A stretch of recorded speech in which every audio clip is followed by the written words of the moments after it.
I shoot the owlbear with my crossbow. You can't see him. He's behind the slimeberry tree. I hit him with a sword rendor. You're 50 feet away. How can I communicate where things are in combat? Help me, Grizzled Game Master. You're my only hope. Don't worry, I think I can help you out with that. I'm Mike, and I'm the Grizzled Game Master. Welcome to the Grizzled Game Master.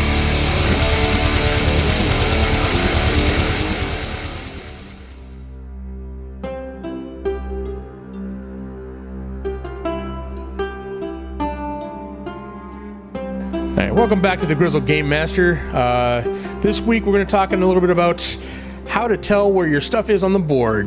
Now, a lot of games play theater of the mind, where they tell the story and you got to imagine where you're at. There's even games like 13th Age, which has abstract ways of telling, like you're either near, far, or engaged.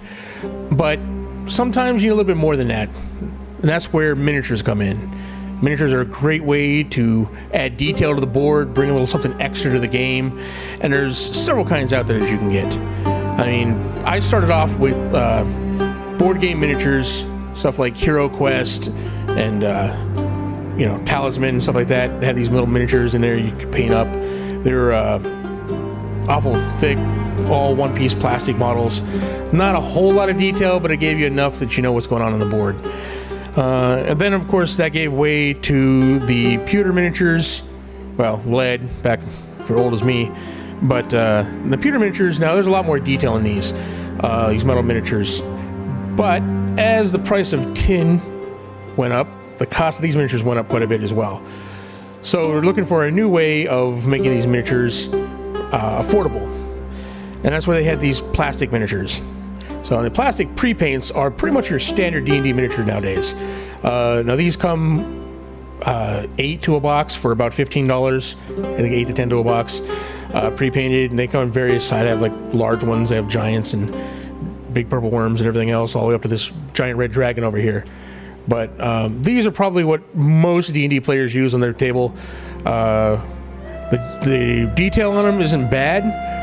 Painting's not bad. I mean, you could do better yourself, but there you have it. However, there are, if you're looking for a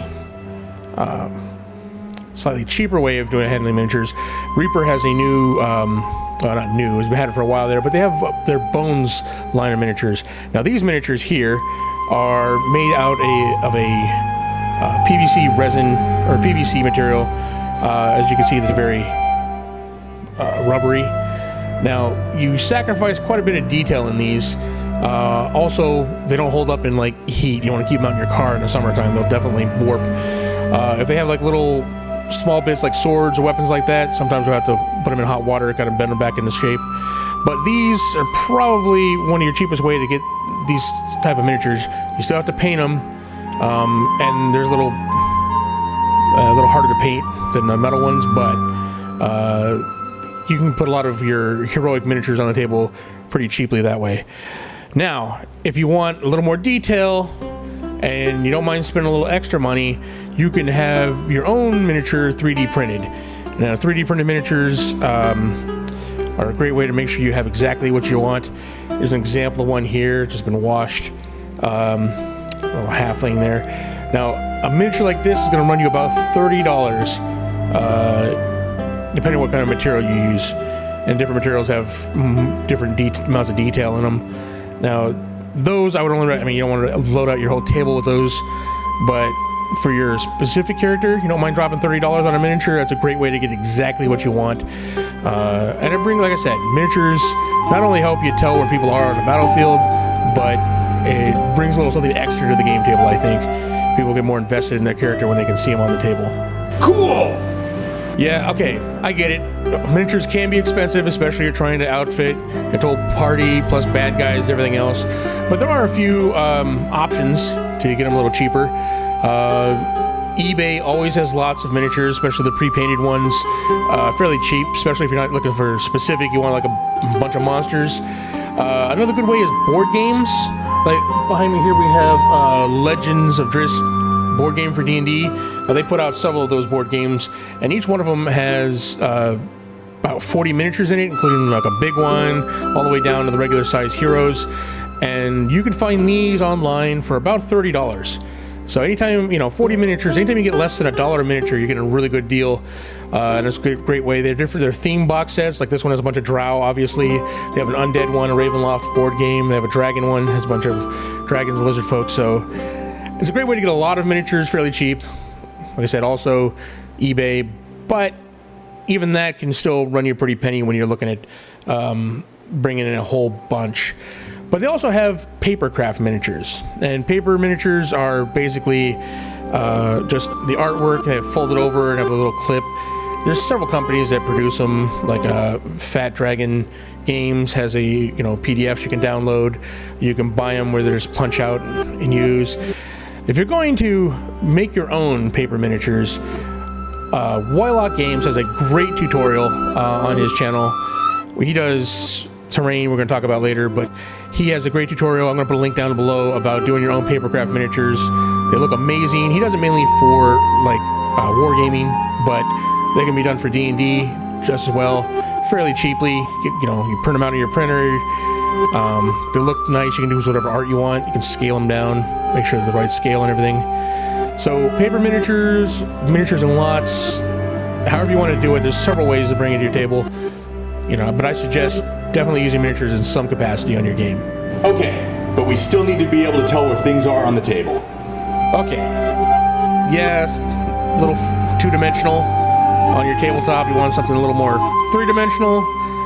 Well, that's when you come into the terrain tiles. Stuff like this. This has a square grid on it, but it's got raised walls, lots of detail on these things. I believe this is from Dwarven Forge. They make amazing terrain pieces. They also have like cavern tiles. They put together a dungeon. They look amazing. They have like doors you use, secret doors. They have little sconces. Some of the newer ones they're coming out with now have like battery-powered clip-in light-up torches in it, and they have traps that plug in and out of it. Really great. The problem with this is you're going to spend a little bit of money with this.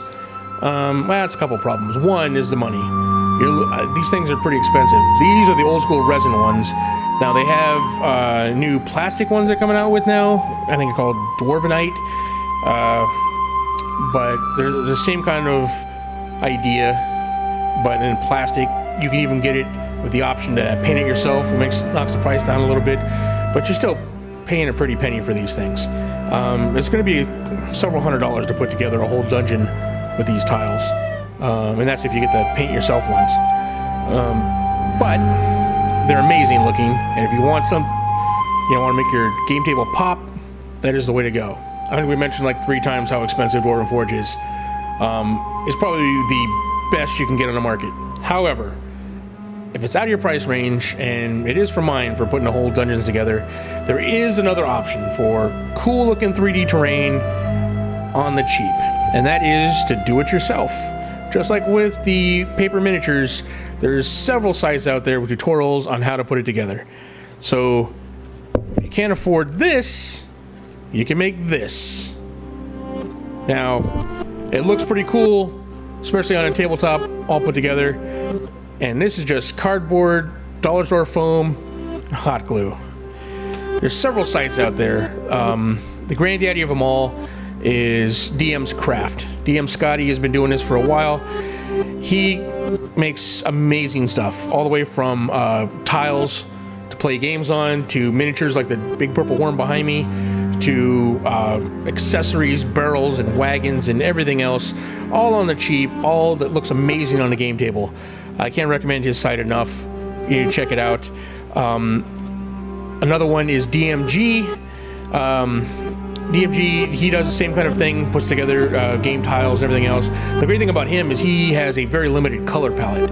So I think he paints everything with like 3 or 4 colors, and he makes everything look amazing. Definitely need to check his site out, especially if you can't afford like a ton of paints and stuff like that. Really great. One of my favorites is Wylock's Armory. I mentioned earlier he does the papercraft miniatures, but he's the one who does like these kind of game tiles. He's got several tutorials on there for putting together tiles, It's got building whole dungeons out of this. He's got tavern tiles. He's got cave tiles. Cool looking. They still all have the 1-inch squares. The water. These guys are putting this stuff together with cardboard, like I said, foam and hot glue. Amazing. You should see, like, the intro to my channel has homemade dungeon tiles from these guys that I learned to do from these guys leading up to it. And that looks like once it's out and put together, it looks amazing. Wildlag also has 3D downloads for all the tiles he does as well. So you should check out his site, check out the tiles he does. He also has gotten into war game terrain as well. So awesome site. Lots of places out. I mean, there's more out there. I mean, there's Black Magic Craft. I mean, there's tons of sites out there. I'll put links to the major ones down below. Be sure to check them out if you want to do it yourself. Terrain, there's several places on there to teach you how. And it looks amazing, guys. I'm telling you what, you can afford this. You can do it. I never thought I could put together terrain pieces like this, but after learning from these guys, I do all my terrain that way. So go check them out. These are cool, and thanks to DM Scotty, even I could do this. Well, there you have it, folks. Grizzled Game Master episode on miniatures and terrain. Please check out several of the terrain makers down below. They have a great community online. Check out DM Scotty's Facebook page, where you can connect with all kinds of other people doing miniatures and terrain as well. If you have any questions about any of the places where I get my miniatures from, please let me know down below. If you have any comments about the show, any suggestions about future shows you'd like, please leave those in the comments down below as well. If you want to see more of these videos, hit the like button. Don't forget to subscribe to the channel. And if you want to support the channel, we have a link to our Patreon page down below. So once again, thank you for watching Grizzled Game Master, and I'll see you next week.